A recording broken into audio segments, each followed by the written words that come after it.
Well, hey, welcome to Shade and the City. It's your girl, Treese. And as y'all know, my co host is still on vacation. So I decided to come get up here and bring y'all the love during the lockup. What is it? Season 5, episode 30, finale. Okay. Too good to let go. And clearly, it wasn't that good because she eventually let go. If you watch the episode, you already know what I'm talking about. But yeah, I ain't want y'all waiting around till later next week because, that's when my co host will be back. So I decided to come up here and give it to y'all real quick on my lonesome. So please do me a favor and make sure that you hit that like button as you're coming in and you hit that subscribe. And y'all, let's jump right into it because we got a lot to get into in this finale. And let's get shady.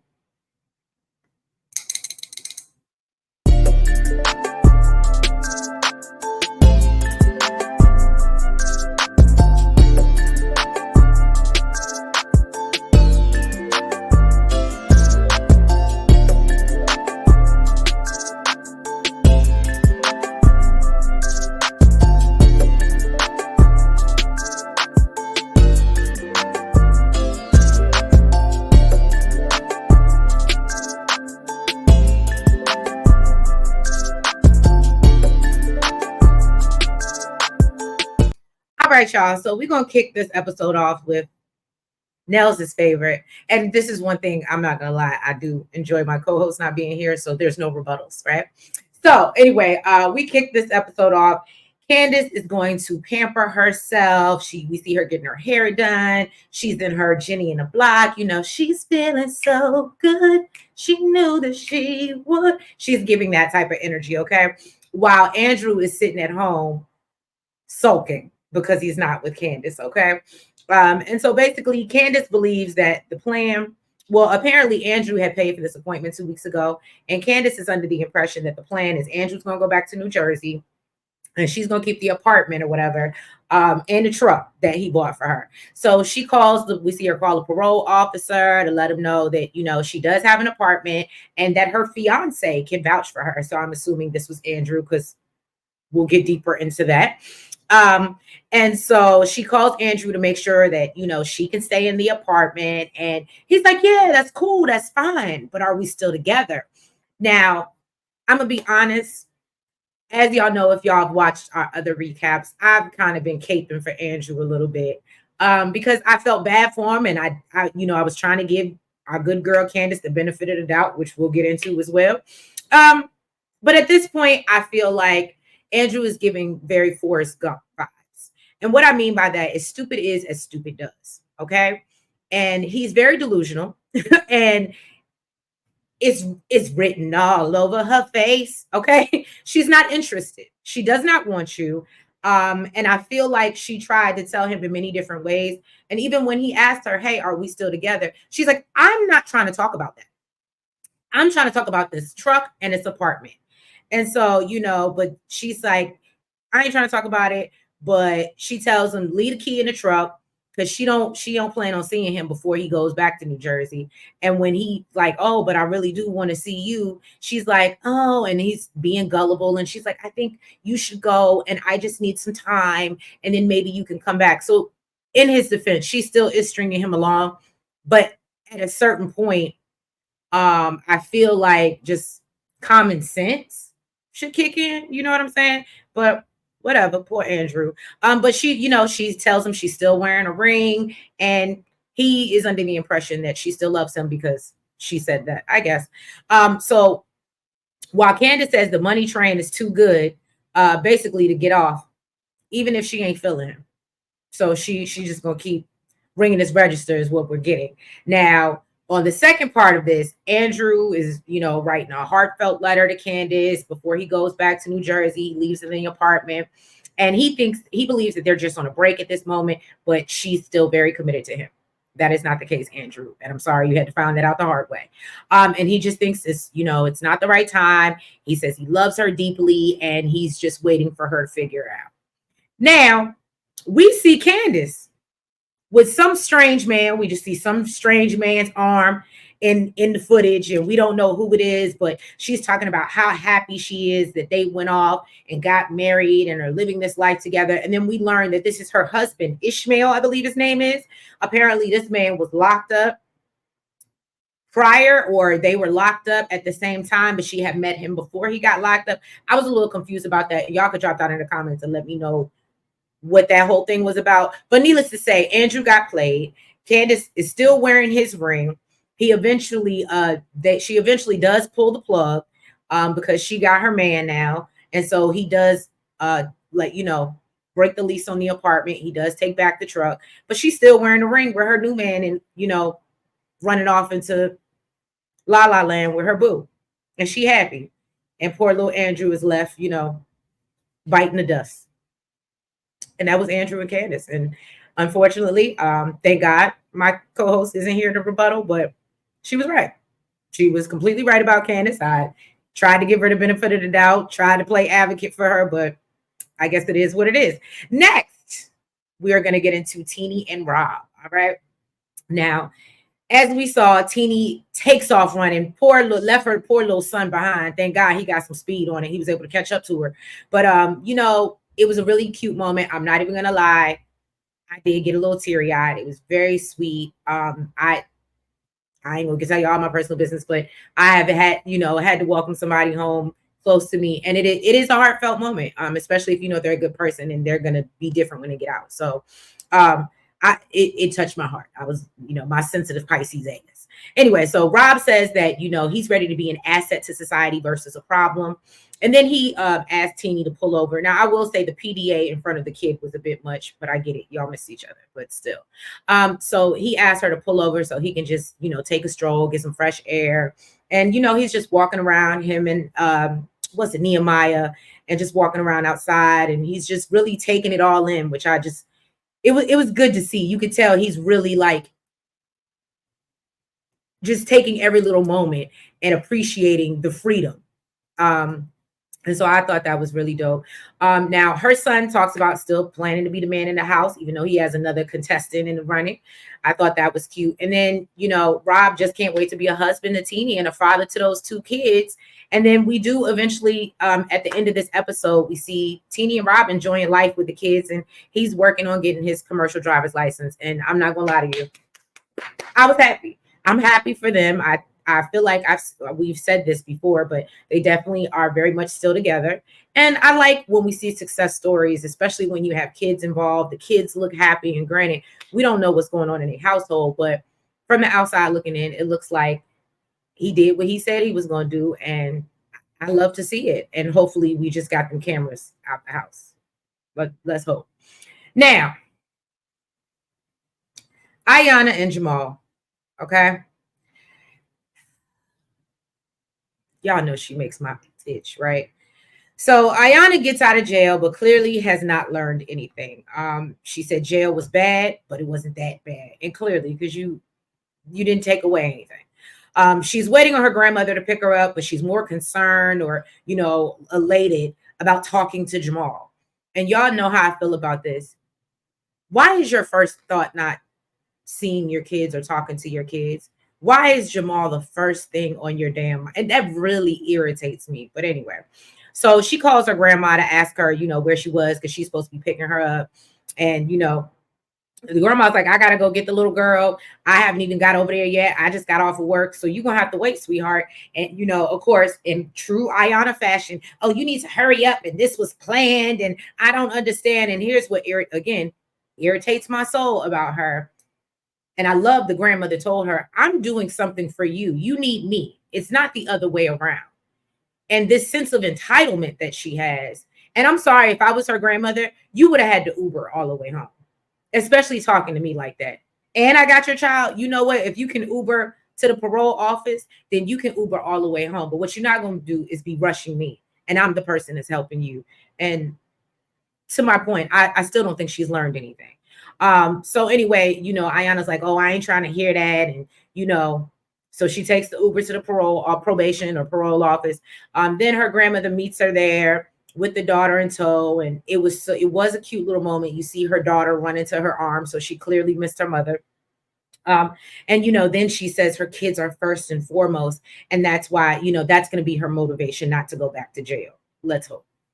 And then her grandmother, they go to eat because she talks about how the jail food was just so terrible. I don't think it was supposed to be Ruth's Chris, baby. I don't think so. And unless you were in True's type of jail where you getting scallops and shrimp or whatever. But anyway, so her grandmother's hopeful that she learned her lesson. And she doesn't end up going back to jail for much longer. Then we see her get a call from Jamal, and he tells her how much he missed her. And, she's like, I don't want to be boyfriend and girlfriend too much longer when you get out. And he's like, oh, of course not. No, we're going to get married. I love you. But then, of course, he tells production, I'm not really trying to rush into this. And I just think the timing is off. And I don't feel like I need to go get married just to prove a point to everybody else. And I'm with Jamal. And he clearly seems to have the good head on his shoulders. At least he seems to be a little sharper than her, put it like that. And so, she's ready for him to come home so they can build an empire. Yeah, next. All right, Joey and Michael. Now, Joey is going to visit Michael for the first time. He's hopeful that Michael will say all the right things and is open for change. And he, or basically he said he might end it all that day, which I felt like Joey was talking a good talk, but we all know Joey's like lovesick right now. And he already said if it doesn't work out between them, he'll be devastated. So Joey does come from the visit with Michael. He's all smiles. And he says things went well. And Michael believes, everything went well as well. He was hoping for a kiss, but Joey wasn't, kissing him. And he understands Joey's shy, but I think he said he tried again before he left. And, he does feel like Michael is ready to change. And Michael says that he does plan to stay clean. However, he's also said that before, I think 5 times before. So he also is worried about being in a monogamous relationship with Joey, and hopes that, that he'll be enough for him. And so and then we see Joey as they end the episode, and he's basically waiting to hear about Michael's release date, but his mom made a full recovery, which I'm happy to hear. And sadly, he's waiting for the release date, but as we know, I don't think Michael's getting out so anytime soon. So I think that's the last we're gonna see of him. And I will say most of the couples, like Teenie and Rob, I don't think we're gonna see them again. Obviously, we're not going to see Candace and Andrew again. And this next couple is a done deal, as we know. So Rick and Samantha, right? Rick sits down with his niece, and he does not have a ring on. He's complaining about the finances, which we did see him having a conversation with Samantha last episode. And he claims that he ain't got it. He just ain't got it. And, on his income with his pension and everything else, it ain't able to do what she needed with the both of them. He can take care of himself. He can't take care of both of them. And the fact that she can't work or has no plans to work, that ain't really sexy. Okay. So his niece basically tells him, I told you so. And then, we cut to Samantha. Samantha says that something is off with Rick, and it isn't her. So she thinks that, he has to be committing adultery, which I'm going to have to agree with Samantha on this one. I definitely think Pretty Ricky is stepping out. And he in these streets. And I think the idea of getting married was cute to him. Maybe, as they say, when they get older, he was looking for companionship. But I don't understand why he had to get married to do that, because he got thirsty Sandy over there just waiting in the bushes. So I didn't understand that. But he does plan to go see a lawyer, because he feels like he's done everything to make it work. And I'm like, you didn't even let the girl come home. So how did you do everything to make it work? But whatever, Pretty Ricky. So then he does go see the lawyer about dissolving the marriage. She's supposed to be getting out in a month. The lawyer wants to know why now, and why isn't he willing to wait? And he says that, his feelings have changed. Again, he's thinking about the finances of it all. And so she basically told him, well, you're better off doing it now when she can't really fight you on it, because she's still locked up, versus once she gets out and now she can go hire a lawyer, and it could take you 4 or 5 years to really divorce her. So yeah, then Samantha ends up calling randomly and asks whether he's still trying to, work things out. And she's like, are you done? What are we doing? So he basically says that he doesn't know. And Samantha hints to she believes he's been cheating with Sandy and thinks that he's sabotaging the relationship. So she says she's not giving up. Okay. That's her man. Well, her husband. Okay. And she's not giving up on Rick and thinks that they're meant to be. And then we learn that Samantha's release date was delayed by 6 months, and Rick eventually does file for divorce, and looks like he's now courting Sandy.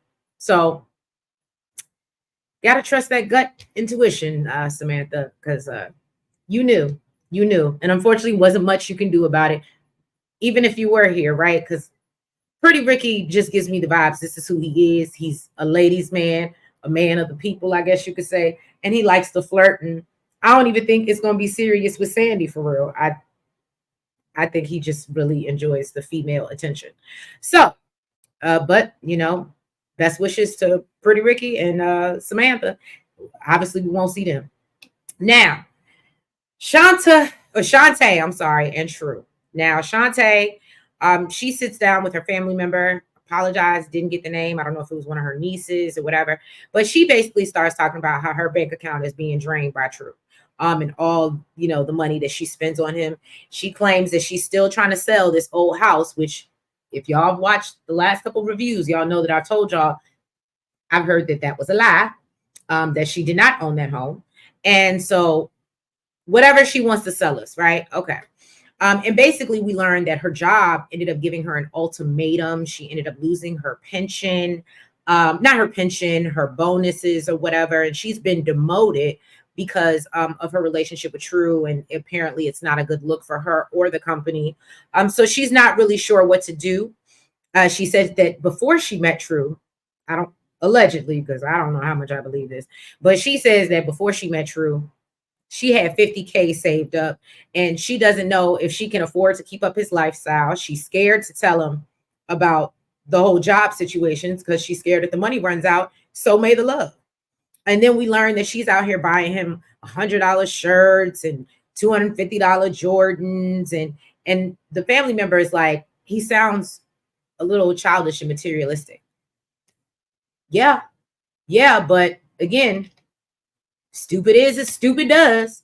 Shantae is the one giving her money and giving him all these things. And I feel like she really ain't got it to give like that. But that's just my opinion. Y'all drop down in the comments. Let me know what you think.